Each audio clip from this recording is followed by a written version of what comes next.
Hello everyone, good morning, welcome back to my channel. তো সকাল সকালে উঠে ফ্রেশ হয়ে এখানে একটু জল খাচ্ছি। আর আজকে যেহেতু সানডে, তাই একটু দেরি করেই উঠেছি।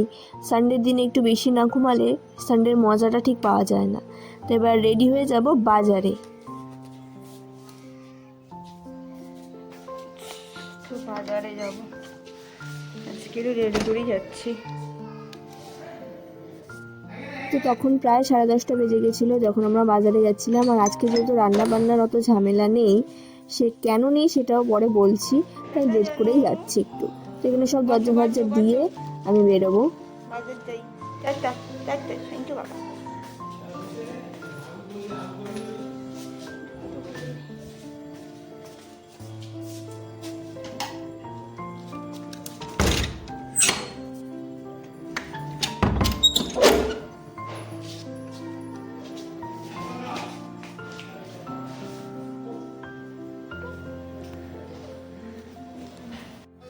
তো বাজারে চলে এসেছি আর ওকে দিয়ে পটল বাছাচ্ছি, বসিয়ে দিয়েছি বেছে ভালো পটল নিয়ে।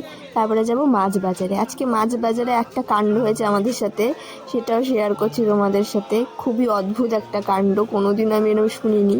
আমাদের সাথে মনে হয় প্রথম হলো, জানি না আরও কারোর সাথে হয়েছে কিনা, বাট কোনোদিনও শুনিনি। তো বাজার টাজার করে এসে চলে এসেছি। তারপরে এই যে বাজার যাওয়ার আগে এগুলো ঢুকিয়ে দিয়ে গেছিলাম, এগুলো এখন মেলে দেবো। আর আজকে কোনো রান্না বান্না করছি না, কারণ ওর দুবেলাই খাবে না, ও থাকবে না। আর আমার সব আগের দিনের তরকারি মাছের ঝোল আছে, তো বেকার রান্না করে কি করব বলো। ও ঠাকুর, তো লাঞ্চ নিয়ে বসে পড়েছি। এটা হচ্ছে কলমি শাক, এটা হচ্ছে এটা নাকি চিচিঙ্গা ভাজা, আর এটা হচ্ছে কাতলা মাছের ঝোল, লেবু। তো এখানে গরম গরম ভাত আমি নিয়ে নিচ্ছি, তাড়াতাড়ি লাঞ্চটা কমপ্লিট করে নেবো। আর যেমন বললাম, ও তো থাকবে না, তাই জন্য কী রান্নাবান্না করবো, আর এত কিছু রয়েছে। অবশ্য শাকটা মা দিয়েছে, শাকটা ছিল না। তো তাড়াতাড়ি এগুলো দিয়ে লাঞ্চ কমপ্লিট করবো, আর রাত্রে কিছু একটা বানিয়ে নেবো, অসুবিধা নেই। তাই জন্য আর আজকে রান্নাবান্না ঝামেলাই করিনি, আজকে শুধু কামচুরি করেছি। কাজচুরি শুধু মানে রান্নাটাই করিনি, আর বাকি সব কাজই তো করি। লাঞ্চ হয়ে গেছে, এই যে এখন খাবো একটু লেবু লেবু টেবু খাই, খেয়ে তারপরে আমার এখনো কাজ আছে, একটা পোস্ট করতে হবে ভিডিওটা, পোস্ট করিনি, একটু এডিট বাকি, এডিট করে দেন পোস্ট করব।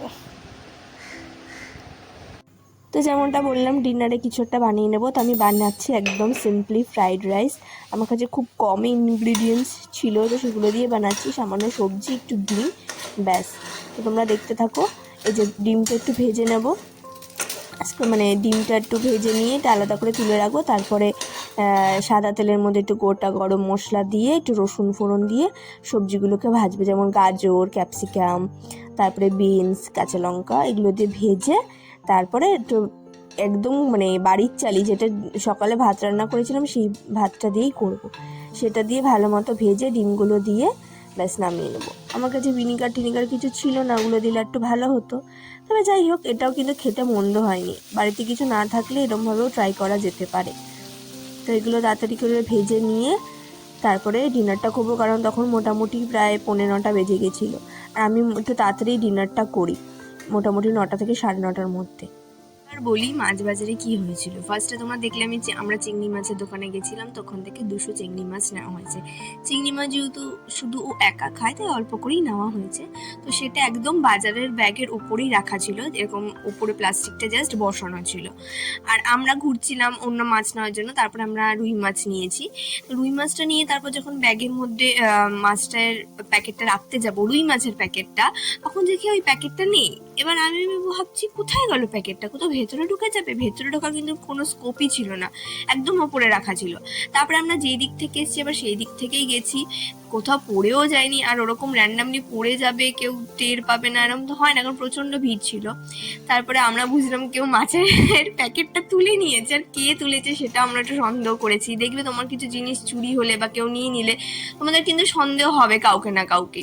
তো আমাদের পাশে একজন মহিলা খুবই মানে আমি বলবো বয়স্ক মহিলা একজন এসেছিলেন, দাঁড়িয়েছিল, জিজ্ঞেস করছিল যে মাছের দাম কত বা এরকম কিছু বলে, আর উনি নেননি, চলে গেছে। তো উনি হয়তো নিয়েছে। তা আমি বাবুকে বললাম থাক, যার প্রয়োজন হয়েছে সে নিয়েছে, আমাদের থেকে হয়তো ওনার বেশি প্রয়োজন, ছেড়ে দে, আর আফসোস করে লাভ নেই। তা আমি বললো ঠিক আছে, এখন আপাতত বাড়িই চ, পাড়া থেকে আবার পরে নিয়ে নেব। এই হচ্ছে কাণ্ড। তো একদম রেডি আমাদের ঘরোয়া টাইপের একদম ফ্রাইড রাইস। আমি ওপর দিয়ে একটুখানি পেঁয়াজ কুচি নিয়েছি, শসাটা নেই, মানে কিছুই নেই। একটু ভিনিগার থাকলে ভালো হতো, একটু তোমার কি জানি বলে গোলমরিচ থাকলে ভালো হতো। তো যেটুকুন যা ছিল আমি সেই দিয়েই করেছি।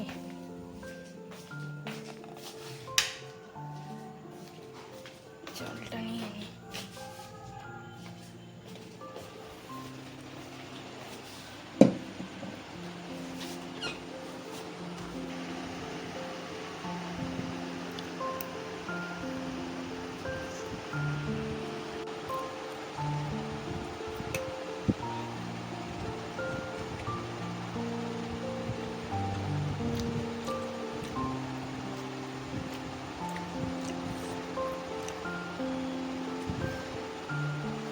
বিশ্বাস করো একদম নর্মালি করা, বাট সত্যি খুব ভালো লাগছে। যদি মনে হয় তোমাদের কিছু খেতে ইচ্ছা করছে না, এটা নতুন কিছু খাবো, বাট ঘরে সেরকম ইনগ্রিডিয়েন্টস নেই, বাট তাও এরভাবে করলে কিন্তু ভালোই লাগছে। আমি এমন কিছুই দিইনি, যা সবজি আর একটুখানি বেশি করে রসুন দিয়েছিলাম, তো একদম ফাটাফাটি লাগছে।